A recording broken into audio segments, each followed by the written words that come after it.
Baada ya dakika 90 kutamatika katika uwanja wa KMC, nipo na mchambuzi wa kandanda nchini kwetu Tanzania, Dogo Yusufu. Uko vizuri? Niko vizuri ndugu yangu. Uko sawa sawa? Niko sawa sawa kabisa Big Kisi. Hatimaye salamu za mwisho zimeanza kutumwa.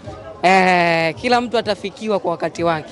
Young Africans 5 JKT 0. Watu wengi walikuwa na matumaini kwamba JKT siku hii ya leo pengine wangeweza kuonyesha ushindani uliotukuka kama watu wengi walivyouzoea. JKT siku hii ya leo wameferi wapi? Nadhani kabla tujaangalia wapi ambapo wamefeli, lazima tupongeze ubora na quality ya wachezaji wa Young Africans. Unajua, nimekuwa nikishuhudia baadhi ya maneno ya wachambuzi ama wadau wa soka wakizungumza kwamba kwa siku hizi kadhaa kwenye mechi kadhaa ambazo zimepita ni kama Yanga hayupo kwenye ule ubora wake ama hayupo kwenye ile tempo ambayo alikuwa nayo kwenye michuano ya kimataifa. Lakini lazima tutofautishe, ile ilikuwa ni michuano ya kimataifa na hii ni ligi kuu Tanzania bara. Maandalizi ambayo Young Africans atayafanya dhidi ya KMC, dhidi ya JKT Tanzania, dhidi ya Prison, dhidi ya timu yoyote ya daraja la kati si sawa kulinganisha na maandalizi ambayo atayafanya dhidi ya Simba, dhidi ya National Ahal, dhidi ya JS Kabylie. Kwa nini? Kwa sababu anajua endapo atakuwa na maandalizi ambayo hajakidhi vigezo, kwa maana ya maandalizi ya nje ya uwanja lakini pia ndani ya uwanja, inawezekana akajikuta anaokota kile ambacho hakikutarajia. Kwa hiyo nilikuwa naangalia kauli za watu, nikaa nazichukulia kama ni sehemu ya watu kutaka kujenga ama kutengeneza mijadala kwenye mitandao ya kijamii au kutengeneza engagement kwenye mitandao ya kijamii. Lakini kwa namna ambavyo naijua Young Africans, utaiona ni timu ya kawaida pale ambapo hujakutana nayo. Yaani kama hujakutana nayo, Yanga ni timu ya kawaida. Lakini endapo umekutana nayo ndani ya dakika 90 zikatamatika, matokeo yakao upande wako, basi hapo utasema kwamba Yanga kiwango chake kimeshuka. Lakini kwa maana ya ubora mchezaji mmoja mmoja, nadhani ukija kwenye timu 16 za ligi kuu Tanzania bara, Young Africans huwezi ukaikosa. Napenda muendelezo wa Depo ambao amekuwa nao kwenye kila mchezo, uhakika wa kufunga bao moja upo. Mchezo uliopita amefunga bao 2, this time tena kwa mchezo wa leo amefanya vizuri. Kwa kwangu mimi nadhani Yanga wana kikosi bora ambacho wanaweza kumfunga mpinzani yoyote idadi ya mabao ambao wao wanahitaji. Moja kati ya timu ambayo ina ubora mkubwa sana kwenye eneo la kujilinda ni pamoja na JKT Tanzania, kwa maana ya vilabu 16. Ni moja kati ya timu ambayo imekuwa ikitoa vipaji vikubwa sana. Ni moja kati ya timu ambayo ina uwezo mzuri wa kujilinda lakini pia kuweza kushambulia. Kwa hiyo niliamini kwenye mchezo wa leo JKT watakuwa kwenye wakati bora sana, kwa maana ya kuwapa Young Africans ugumu wa mchezo, lakini wamekuja wakaingia kwenye mfumo wa Young Africans, mbali na kuwa wao ni bora, lakini wameshindwa kufua dafu mbele ya Young Africans. Nadhani Yanga walikuwa wanahitaji matokeo zaidi kuliko JKT Tanzania. Of course JKT ni moja kati ya timu bora sana, uwezi ukaacha kulizungumza hilo. Lakini tupongeze ubora wa Pedri Gonzalez pamoja na kikosi chake, wamejua kucheza na nyakati lakini pia kujua kutumia uwanja wao wa nyumbani. Matokeo haya yanapeleka pressure kwa Simba? Yanapeleka pressure kwa sababu idadi ya mabao ambayo yamefungwa si mabao machache. Na si mabao ambayo ni mara ya kwanza kuyaona Young Africans yakishinda. Hata huyo Simba ambaye unamzungumza ameshashuhudia goli 5 zikiwa zinaingia kwenye goli lake. Kwa hiyo ana kazi kubwa sana kuelekea kwenye mchezo wa dabi ya Kariakoo. Inawezekana ni mabao ambayo yamefungwa mapema sana kabla ya kuelekea kwenye huo mchezo, ili kumkumbusha kwamba endapo utafanya maandalizi dhaifu, endapo utakuwa kwenye huo ubora ambao wa kushindana na Young Africans na ukashinda baadhi ya matukio, basi kuzipata hizi goli 5 ni jambo ambalo ni la kawaida. Kwa hiyo hapaswi kuchukulia kwenye hali ya chini ama level ya chini, kuona kwamba Yanga ni kama kiwango chao sio kile. Ni kosa ambao watakuwa wanalifanya alafu baadaye watakuja kulijutia. Kwangu mimi naamini bado Yanga ina kikosi cha kumfunga Simba goli 2 na kuendelea. Bado Yanga inaweza ikawa ni timu ya kwanza mbele ya Simba. Lakini tutahitaji zaidi maandalizi ya timu zote mbili, kwa sababu hiki pekee alichokifanya Young Africans pia hakitoshi kuthibitisha kwamba anakwenda kushinda goli 5 za mwisho siku ya dabi ya Kariakoo.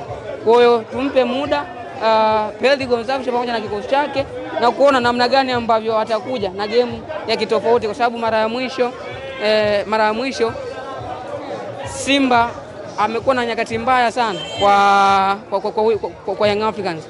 Kwa hivi sasa wana Steven Becker, lakini tumeshuhudia mabadiliko makubwa kwenye kikosi chao. Endapo watakuwa na huo muendelezo mzuri mbele ya Young Africans, huenda wakafua dafu, lakini wanahitaji kuwa bora zaidi, kufanya matukio mengi ndani ya uwanja kuliko timu nyingine yote. Simba hapo baadaye wana mchezo wao wa ligi kuu Tanzania bara dhidi ya Dodoma. Pengine matokeo haya yanaweza yakawasukuma na wao kutafuta ushindi kwa hali yoyote? Nadhani kwenye mchezo wa leo bila tu hata Young Africans kushinda goli 5, Simba atahitaji kupata matokeo kwenye mchezo wa leo ili kutengeneza confidence kwa wachezaji, kujenga imani kwa mashabiki kuelekea mechi ya dabi ya Kariakoo. Simba anayahitaji matokeo kwa namna yoyote, kwa udi na uvumba kwenye mchezo wa leo. Endapo atapoteza kwenye mchezo wa leo, atakuwa anajiweka kwenye pressure kulinganisha na Young Africans ambaye ametoka kushinda mchezo wake. Kwa hiyo hata bila haya matokeo ambayo Young Africans ameyapata kwenye mchezo wa leo, Simba anaingia kwenda kuzisaka alama 3 bila kujali idadi ya mabao ambayo atayapata, bila kujali ugumu wa mchezo ambao atapewa na mpinzani wake, lakini jukumu lake la kwanza ni namna gani ambavyo atazipata alama 3. Endapo atapoteza kuelekea kwenye mchezo wa dabi ya Kariakoo, atakuwa kwenye pressure, lakini sio tu kuwa kwenye pressure, atapunguza tena gap lile ambalo Young Africans yuko nalo dhidi ya mpinzani wake. Kwa hiyo lazima akashinde kwenye mchezo wa leo ili kuhakikisha anajenga confidence kwa wachezaji, lakini pia kuendelea kujiweka kwenye eneo salama za kugombea ubingwa wa NBC Premier League. Ndio. Simba baada ya mchezo wa leo wanaelekea katika dabi ile ya Kariakoo, wanaenda kukutana na Young Africans visiwani Zanzibar.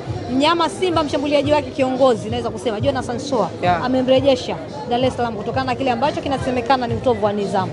Hii kwa Simba ina athari ya namna gani hasa kuelekea katika mchezo mkubwa kama huu? Ina athari sio tu kuelekea kwenye mchezo wa dabi ya Kariakoo, lakini kwa maana hiki kinachoendelea kati ya Simba na Soa kinaonyesha taswira mbaya kwenye kikosi cha Simba. Ni taswira mbaya kwenye taasisi na klabu kubwa kama Simba. Si timu ambayo inapaswa kuwa na matokeo ya utovu wa nidhamu kwa wachezaji ambao yeye anawamiliki. Simba ni timu kubwa, Simba ni timu ambayo ina sheria na kanuni ambazo zinaiendesha taasisi. Kwa hiyo ikitokea mchezaji ama kiongozi anakiuka, manake anakuwa anaharibu taswira nzima ya taasisi yake. Kwa hiyo kwangu mimi nadhani si jambo ambalo ni la kuchekea, kama jambo ambalo liko serious, kwa sababu hakuna kiongozi wa Simba ambaye amethibitisha hilo, lakini ndipo ni jambo ambalo liko serious, basi lazima Simba waweze kulimaliza ili kwa haraka, kwa sababu mijadala ambayo iko mitandaoni kwa hivi sasa, wengine wapo kwa ajili ya kutaka kuwathibitishia kwamba tuliwaambia wakati Soa anakuja, tuliwaambia kwamba ni mtovu wa nidhamu, lakini hamkutaka kutuelewa.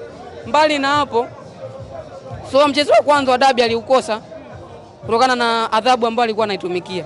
Kwa hiyo ni mchezaji ambaye ana kipaji kikubwa sana, mchezaji ambaye analijua sana goli, lakini changamoto pekee ambayo Soa anako nayo ama vitu ambavyo vinaweza vikaondoa ile taswira ya kile ulichonacho ni nidhamu. Mchezaji unaweza ukawa na kipaji kizuri, mtu yote unaweza ukawa uko bora kwenye engo fulani, lakini kama una nidhamu, basi kuna asilimia za kukipoteza kile ambacho uko nacho.